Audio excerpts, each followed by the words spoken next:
ഇന്ത്യയിലെ ഏതെങ്കിലും തെരുവിലെ കാഴ്ചയല്ല ഇത് മസ്കത്തിലെ നജ്ല. വിവിധ സംസ്ഥാനങ്ങളിൽ നിന്നെത്തിയ ഇന്ത്യക്കാരാണ് ഈ കോളനിയിൽ ഭൂരിപക്ഷം.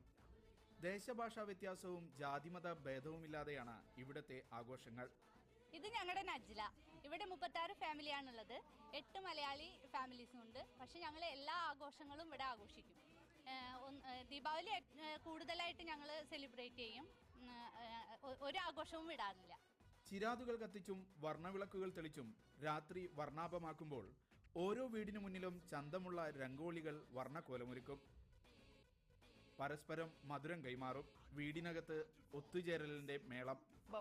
We celebrate this festival more than we do it in India, and people from different backgrounds, different cultures, we all celebrate it like one big family here.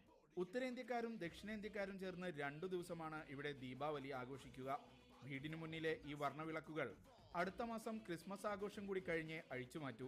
Oman എന്ന ഗൾഫ് രാജ്യം പുലർത്തുന്ന മതസൗഹാർദ്ദത്തിന്റെ ദീപപ്രഭ കൂടിയാണിത്. ക്യാമറ പേഴ്സൺ ബിനോയ് കൊട്ടാരക്കരയ്ക്കൊപ്പം Shino Shamsuddin, media 1, Muscat.